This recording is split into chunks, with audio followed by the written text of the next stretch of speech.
Alright guys, Kevin here, again with 818 Retrofits. So the next step after you install our bi-LED projector in your reflector housing, you're going to take some JB Quick Weld, and I've already mixed this off camera, so it's equal parts A and B. What we're going to do is we're going to take our JB Weld and we're going to lock in this projector. Now that I know I have my rotation correct and everything is aligned properly, we're just going to slather this on. Now this step is crucial because you do not want this projector to move while you're driving down the road.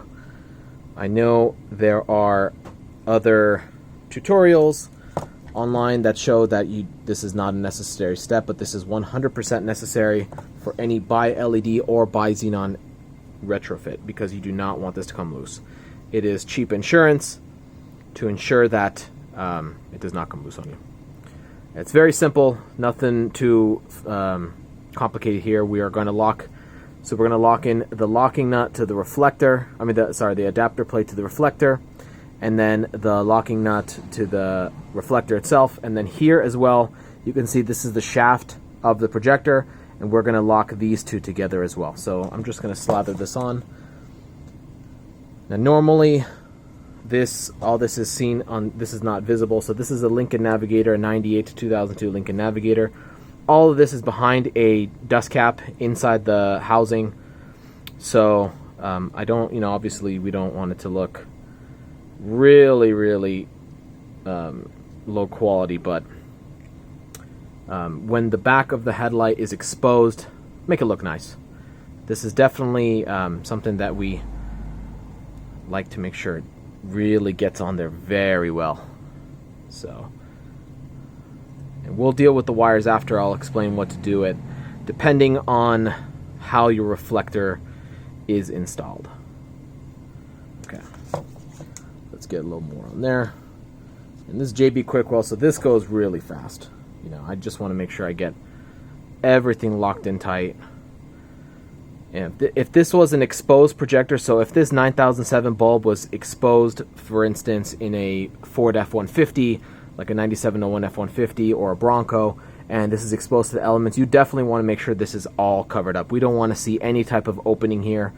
That's just going to ensure that it's waterproof and watertight. And like I said, I'll explain what to do with the wires in just a bit. So once that's in, you can tell that the wires are out. The locking ring is at 9 and 3. Everything is epoxy together. In about 20 minutes, this is going to be nice and solid. We are going to check our rotation one more time because you never know. You may have bumped it or whatever. We're going to check our rotation one more time. And like I said earlier, this is our horizontal lines here. This is going to be perpendicular with the reflector bowl lines. You can tell it's perfectly aligned here on this side, verified with this side, and the two top holes, you can see they're both visible at the same time. The little lines are exposed at the same time. And this is going to get you that perfect rotation, so you don't have to worry about it being cockeyed. Now, there is a little bit of play, so if you get, even this half a degree off or whatever, or even a quarter degree off, it's not going to be visible down the road anyways. So, but the closer you get it here, the better it's going to look. Now, obviously, if you have the vehicle in handy, this is the perfect opportunity to put the headlights back on the vehicle and test it out. But we are a retrofit shop here, so we build these lights and we ship them out across the country, and we don't have the luxury of the vehicle in our hands, so this is the way we do it here using our bi-LED projector. So what we're going to do is we're going to let this sit about 20 minutes, and then I'm going to show you how to install the shrouds on top of our projectors.